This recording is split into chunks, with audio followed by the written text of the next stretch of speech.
Okay, so after much delay, we are back. It's been a couple weeks since I last filmed. We're going to go ahead and now install Windows 7 on the machine.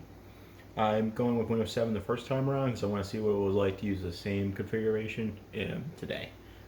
We'll try Windows 10 in a later video, but we'll go ahead, we'll install Windows 10 Premium 64-bit, and we'll install the drivers. We'll try out a few games, and we'll see how well the system works in 2020. And as you see, due to the less shakiness of the camera, we now have a tripod action, so it won't be Shake City over here, and you can actually see what's going on. So perfect, you know.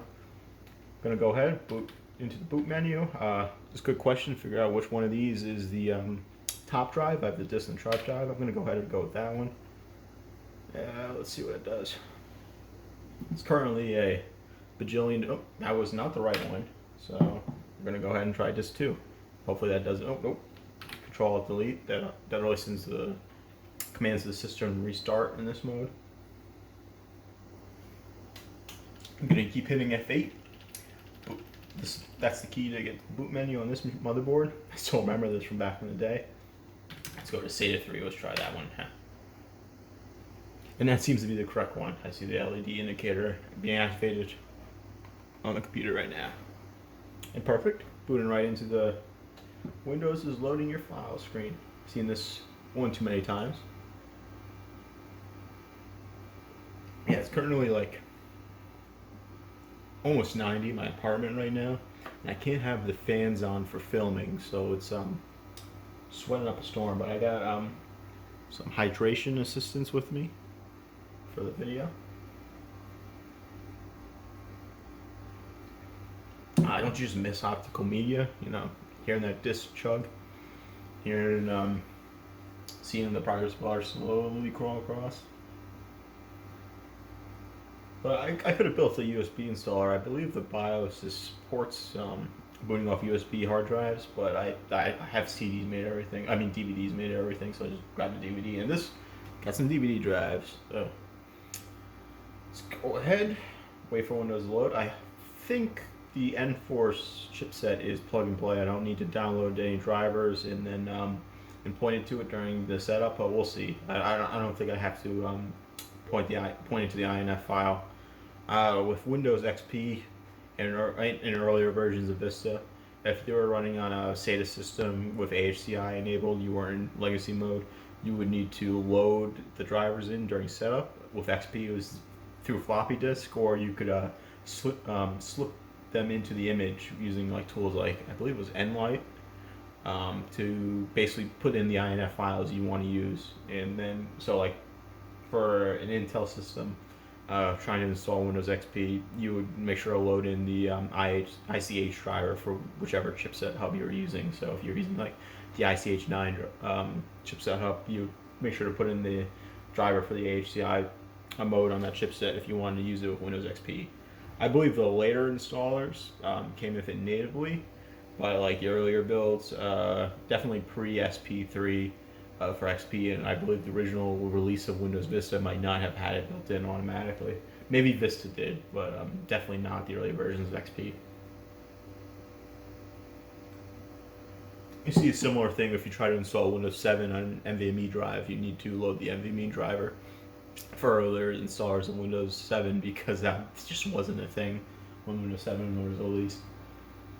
So to go how much everything's changed since Windows 7 was I guess major OS. It still is. I believe it has like 20% of the marketplace or with the Windows share. Still definitely obviously a lot of software is still currently being released on Windows 7. That's going to probably change in the future as maybe 2 years, I'm guessing. It's usually the cutoff date when manufacturers or software companies stop providing updates for their products on Windows 7. Same thing happened with XP. You had a few years where you could still download the latest version of Chrome or Firefox. So we're going to go ahead. Looks like I already had nothing on this drive. We're going to go ahead and format it, and we're going to install Windows. So I'm going to go ahead, cut the video here, and we'll be back once it's going through initial setup. Okay, so now you can see, got Windows 7 installed. That took about 25 minutes. Main limitations were the installation off the DVD drive and an installation to a hard drive. So go ahead, just create an account. I usually always call the machine name the motherboard if I'm doing a custom job, or if it's an OEM system, the name of the. We'll skip this. Or the name of the OEM system. So if it was like an Optiplex 770, I would make the computer name Optiplex 770. Looks like the video driver already installed, so we're getting the proper 1200p resolution on this monitor right now. Probably just the WDDM driver, Windows Displayed Driver Management or something like that. Don't quote me. Don't use any of this material as historical reference. This is definitely stuff that needs to be verified. You could definitely tell, for those of you who have used solid state drives, you can definitely tell that there's quite a large difference in the loading times already. I'm gonna go ahead and check that CD. Just because it's, DVD, just because it's ramping back up. Okay. Get this back in the picture. Alright. So let's go to system properties. 3 days to activation. Okay. So we got our Core 2 Quad. It's strange it doesn't give us a name. It just says Core 2 Quad at 2.66 gigahertz, 8 gigs of RAM, 64-bit operating system. Let's hop into device manager. We'll see if it needs to be updated. Okay, so the Railing driver definitely needs to be updated because it is not being detected. The Enforce chipset is detected. This is the USB 3 driver. What is this? Yeah, I think this is some Asus thing. It's usually ATK. They have some weird features they always put on their boards. A800 GTX. Yep, WDDM driver. I'll make sure to get the latest from NVIDIA there. Okay. So yeah, like I was saying before, when it comes to like modern systems, we're really spoiled. Like the jump from mechanical hard drives to solid state drives, in my opinion, was like the biggest like improvement to overall computing experience in the last like 15 years, because it just makes so much of a difference in terms of boot times and latency. It's like night and day going from a hard drive to a solid state drive. It can make a slow system fast, and it can make obviously the fastest systems perform at peak. So I'm gonna go ahead. I'm gonna install the drivers, and then we'll start downloading some games. We'll run a few benchmarks, then download some games. How's that sound? Sounds better. So a little bit of a sidetrack, but as I got into Windows, I noticed that the BIOS was actually out of date. I thought it was the latest BIOS. So we're going to go ahead and flash the latest BIOS. One issue is these older motherboards, they're always a joy to flash. Nowadays you can just put it on a USB drive and then flash it within the BIOS. I have my USB to floppy drive. I'm hoping that will work with this. I tried this one more time without it, and it didn't. There it goes. So it's actually reading my USB floppy drive, and it's picking up the .bin file. So we're going to go ahead and reload that. The version is actually on as 0601, date of 0605 2008, and we're going to go to 1401, which is a date of 2010 0701. So a couple years after. It's going to take a while because it's going off a floppy disk. So, and earlier I was complaining about writing from a CD drive or DVD drive to a hard drive. Now we're reading off a floppy drive. But that's why I keep that USB floppy drive. It's very handy, especially for legacy things like this. Oh, nice. Let's go ahead and try it again. I don't know, who knows how bad or how much these floppy disks I have left in them. They've been used and abused, so they tend to wear out over time and just with age. So I might have to go ahead and grab another floppy disk and load the BIOS on. See if it wants to cooperate this time. You think this file's only about 1 MB, and it's having that much time, that in difficulty reading it. So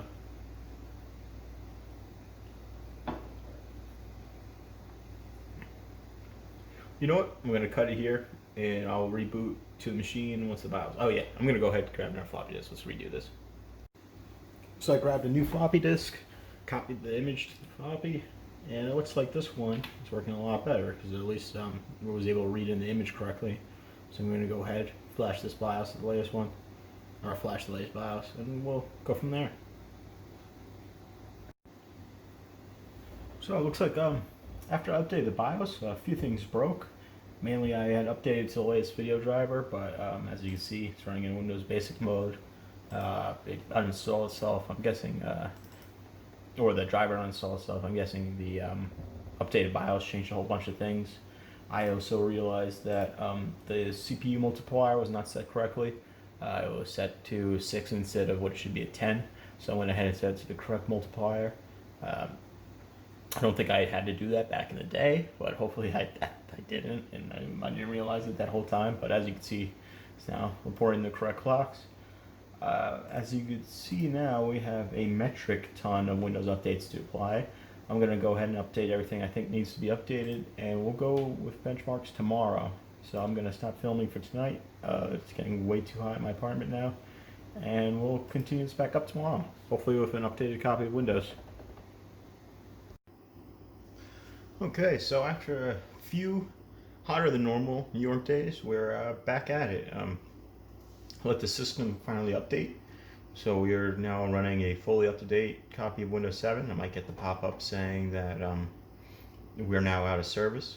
I've noticed that basically everything I expect to work is working. I assume as much as it's just working is fine. Obviously, you won't be getting any latest security updates, but we have the latest version of Chrome. Basically, almost all software that you still try or would want to run supports Windows 7. There's a good amount that will probably drop that support in coming months. But in terms of just general usability, it's perfectly fine as long as you're fine running with the security risk. But I always say, in terms of being secure on Windows 7, they're not really going after like the individual per se. For people who are running what is it, crypto locker, ransomware attacks. That's what I meant to say. They are usually targeting more businesses or government entities than the average user because it's all about risk to reward. So they're not going to bother with grandma or grandpa Cliff on their Windows 7 computer who just uses it to, I don't know, share boomer memes on Facebook or something like that. But okay, so we're gonna go ahead. Let me check. I installed a whole bunch of programs. I'm gonna go check through CPU-Z. I also like this bug with Windows 7 and user account control. If you disable user account control when you install the application and have the shield icon, it breaks the icon in the start menu. It's been a bug for quite a long time. I don't use user account control because I just think it's annoying. So as you can see, we have our QX6700. It's running at 2.66 gigahertz. Got our motherboard. Our BIOS is now up to date. We're running version 1401 from 6/21/2010. It's detecting our 8 gigs of DDR2 clocked at 400 megahertz. Double data rate, meaning 800 megahertz. PQI Corp PC2 6400. Our 800 GTX is there. Let's go on to GPU-Z.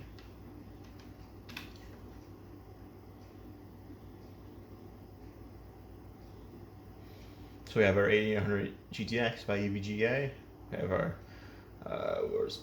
90 nanometer process G80, released all the way back in November 8 of 2006. So almost 14 years now to the date. 768 megabytes of GDR3 RAM. And 284-bit bus. The latest driver is November 14th, 2016. That's 342.01, and I believe that's the latest one for Windows 7, Windows 8, 8.1, and Windows 10. So running at PCI X16 by 1.1 by 16, because obviously this card does not support PCI Express version 2.0.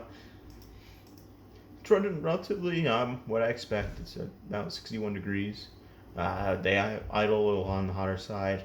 Like I said before, I can't delit it. I mean, I could delit it if I wanted to, but I can't delit it. So just replacing thermal paste doesn't help too much. Obviously, it helps, but there is a heat spreader under there. So let's go see the overall system temps. Hardware monitor. So it looks like our QX6700 is kind of idling in the middle 50s. It's kind of expected. It's got a very high TDP, even with that huge cooler, and the ambient room temperature is relatively high as well. As we saw earlier, GPU about 60 degrees, and it's all the temperatures we get on this older motherboard. So I am going to run a Passmark benchmark, and we will see what it scores the system currently. Very weird also, I noticed when I updated the system, Microsoft Edge automatically launched. I'm surprised Microsoft bothered to port it back to Windows 7, but I assume it was just because they know that around 18%, 20% of computers are still running it, and so they might as well just put it on there. I believe Edge is just is Chromium based, so it is just completely dropped whatever the new Edge could completely drop whatever they were using, or WebKit based. That's why I meant the same Chromium based.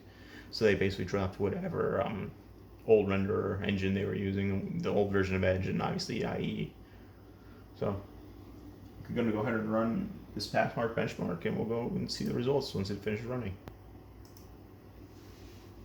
Oh, before I cut, I also want to make sure I'm running hardware monitor to see what the temperatures go up to.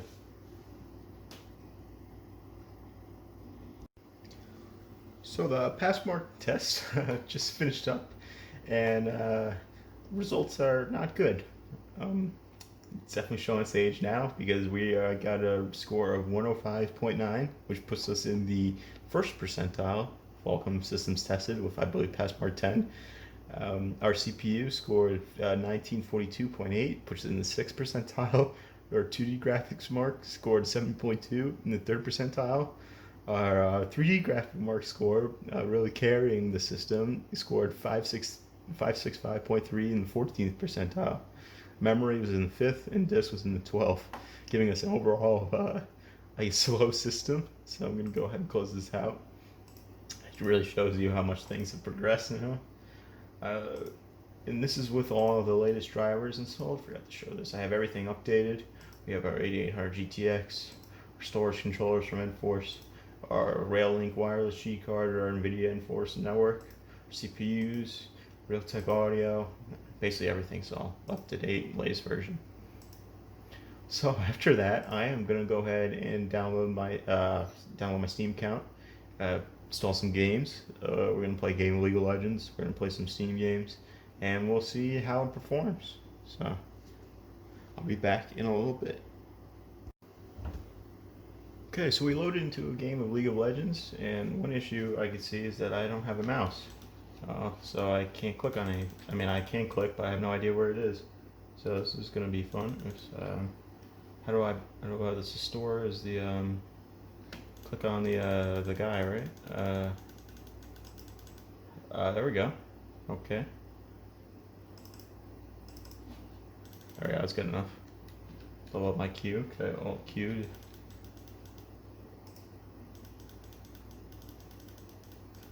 This is gonna be impossible.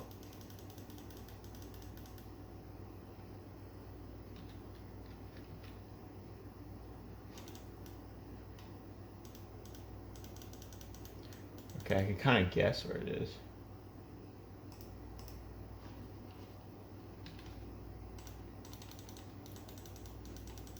Oh, shit, this is...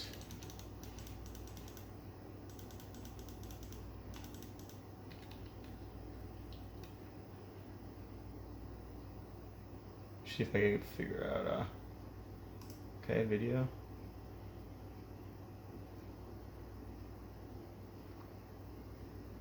See if changing it to borderless does it. Hey!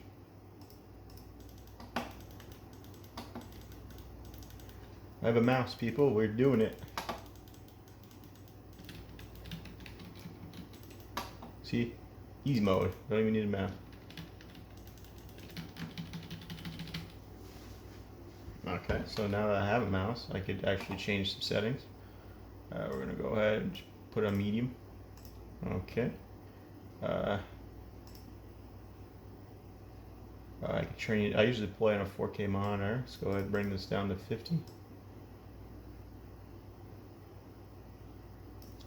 Okay, as you can see, I mean, this is not a demanding game by any chance, but it is working just fine. So, okay. It's a little bit, this is difficult syncing my settings from my main computer. Alright, now let's play. I also notice I don't have any sound. Guess we don't need to hear anything, that's fine. So, I'm gonna help this vibe there, clear this red. This is Nexus Blitz. Probably one of their better game modes. Hashtag screw Earth, you know. But you know, this whole having a mouse thing is making it so much easier.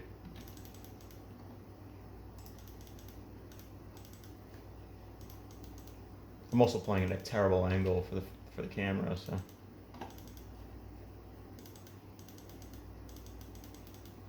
Did I hit 6 off this?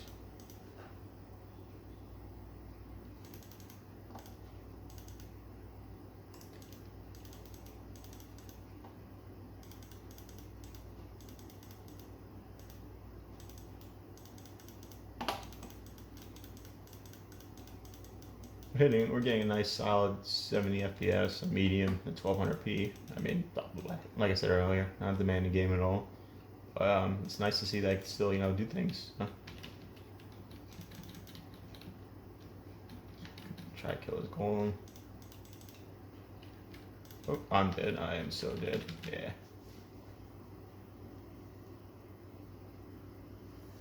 Alright, so I'm going to cut the footage there, play the rest of this game, and we'll see how about some other games are. So playing League was definitely a choppy experience, but it did work.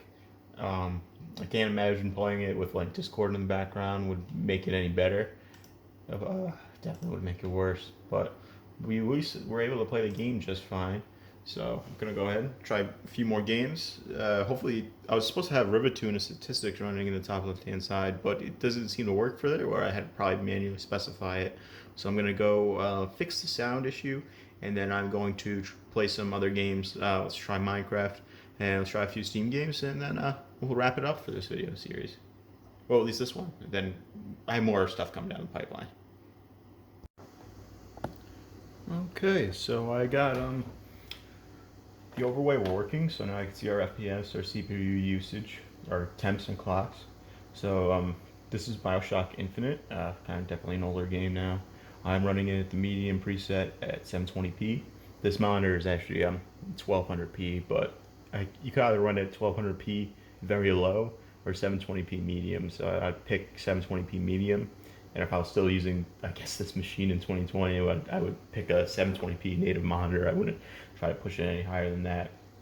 But I can see already that our GPU usage is at 96%, whereas our CPU usage is only hovering in the to some of the one core releases in the 70s, and the rest are in 20s and 30s. It could just be that the game isn't using a lot of threads. Well, let's go ahead. We'll play a little bit. See, we're averaging about 50s or so at FPS. Let's just hit continue. I wonder where I was playing this. I wonder if this syncs in any of my saves. Oh, it looks like we're at the beginning of the game.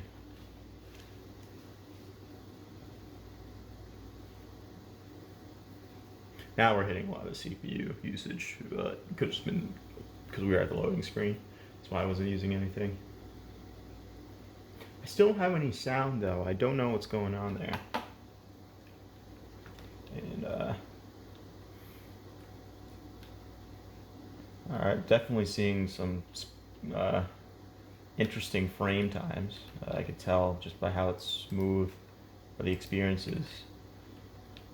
I would consider this playable, definitely, if I dropped some of the settings some more. I wouldn't drop the resolution any lower than this, but in terms of settings at least, in terms of overall speed, this at least works.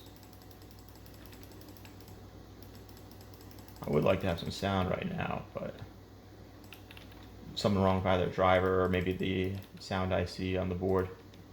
It died. Okay, so that's a quick test of one game. Let's go ahead and try another game that I downloaded. Oh yeah, here's Rivatoon, Statistics, and MSI Afterburner. Let's try Black Mesa. This is a remake of... Oh, I still have to do a whole bunch of these setups. So, we're going to try Black Mesa next. This is a remake of the original Half-Life, but it's got like HD textures, and it's in the new... I don't believe it's in Source 2, but it's at least in the new Source engine. And they completely remade the game. I highly recommend it if you want to play the original Half-Life, but with like a modern feel to it. So I'm going to go ahead and cut the footage right here and wait until this finishes up. I should probably launch all the games I'm going to check so this doesn't happen again. A bit of an update. Turns out that this old 8800 GTX in here is giving me a real difficult time trying to play anything relatively modern. So I tried running Black Mesa and it would not get past the loading screen. I tried a whole bunch of tricks, tried forcing different rendering modes, tried editing the CFG file, but I just couldn't get it past for it to load, so I'm guessing that probably just has to do with the GPU. I tried both Doom and Doom Eternal. I didn't expect either to work. Neither of them worked, just too old of a video card. If I launch Fallout 4, it says that the video card is too old, it just crashes on start. Trying to launch Civ 6, it requires DX11. So we're, as you can see, we're running into a myriad of issues relating just to the age of the GPU. Some games do work though. We could go ahead and we can start up Half-Life 2.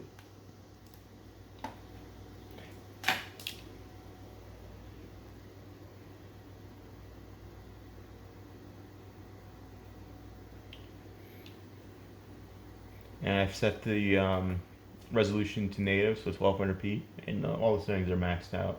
This game, I believe is from 2004, so it's definitely, I'm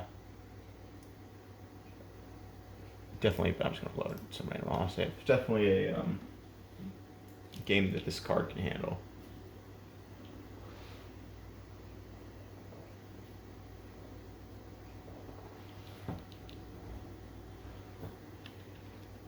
Yeah, we're getting, hundreds of FPS.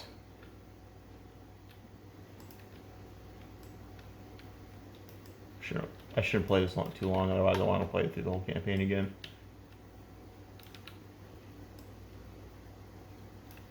I know Valve doesn't want to ever make another one after episode 2, but they really should. This is...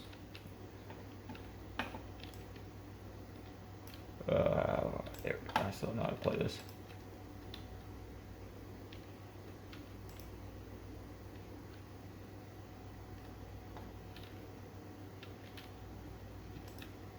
So you see this is working just fine. And I have one last, I also tried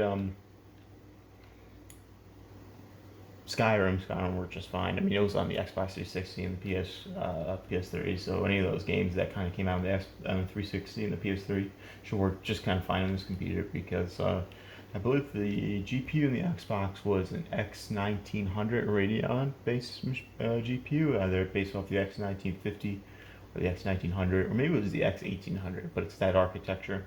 And then the GPU in the PS3 is a 7900 GTX. So this would be a step up in terms of both those consoles, which was really crazy considering those consoles' lifespan with the specs they were running.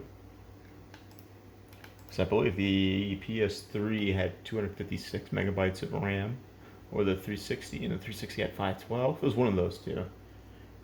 Either the 360 had the 256, and the PS3 had 256, but not 512. But it's crazy when you think how long those lasted to the early. I think the one in the PS4 came out in 2013. So I went ahead and launched Crysis, and yes, this computer actually does run Crysis. This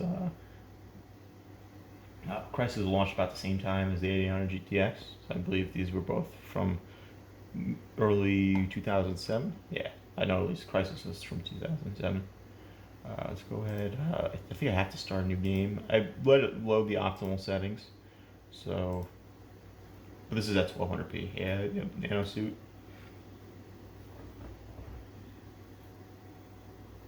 Which is funny, it could. Everyone always says can it run Crisis, and usually the older hardware can obviously still run Crisis, but you don't get that scaling when you with this game in the newer hardware. Whereas it's just due to the nature of the game. So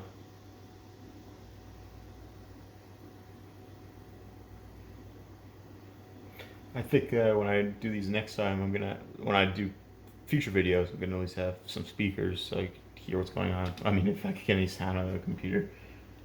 Still don't know what the deal is with that. Oh, what did it? August 7th, 2020. Oh, 5 days from now. Perfect. Just skip this. Yeah, spacebar. Ooh, lag city. Oh boy. Well, I mean, it's running it. 16 frames per second. This is at 1200p, so. See, can I change the settings in here? System settings. I'm gonna drop the resolution a ton. Let's go to 720p.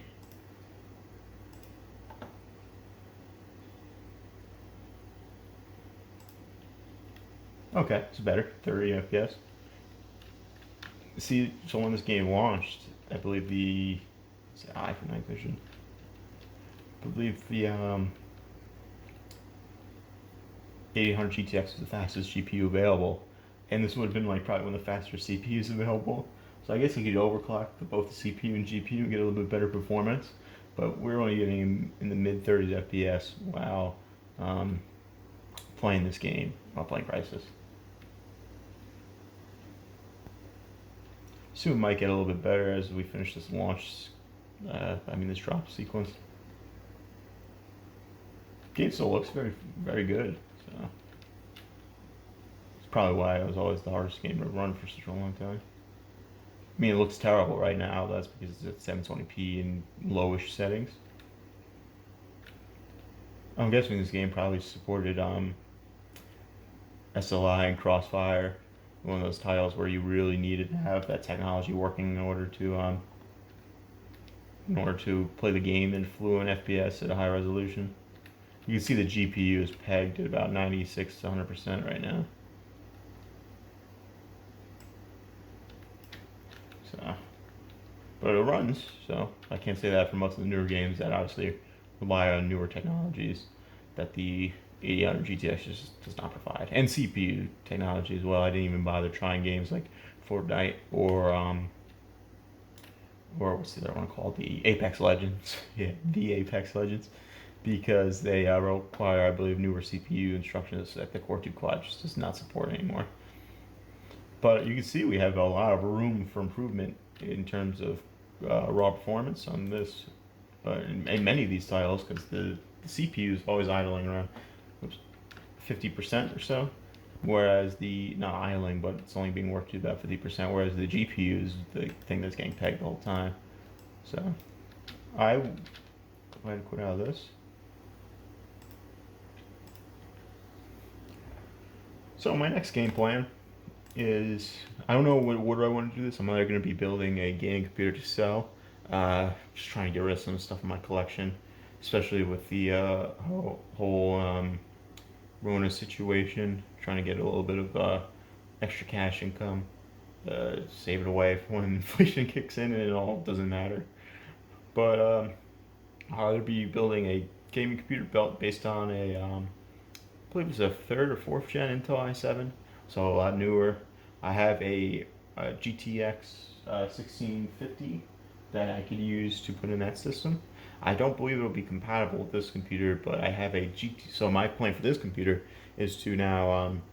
I might try running Windows 10 first. So I'm gonna do like an upgrade video, and in that upgrade video, I'm gonna try running it with Windows 10 first and see how it performs with Windows 10. Because at least right now, technically Windows 7 is out of service. So we'll try upgrading it in place to Windows 10, see how that goes, and then the second part will then be upgrading the specs of it. So I have a QX 9650 I could put in there. The RAM is already maxed out at 8 gigs. I have 4 gig DDR2 DIMMs that are unbuffered, non-ECC.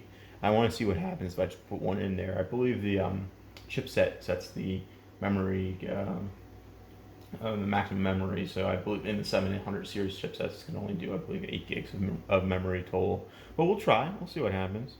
I also gonna try putting an SSD in there, see how well it works. The Enforce controller. I want to add AC wireless. I have those Chinese PCI X times 1 to M2 adapters. Those work really well. I'm going to try upgrading the GPU, not to the GTX 1660 because I don't believe it works with this older system.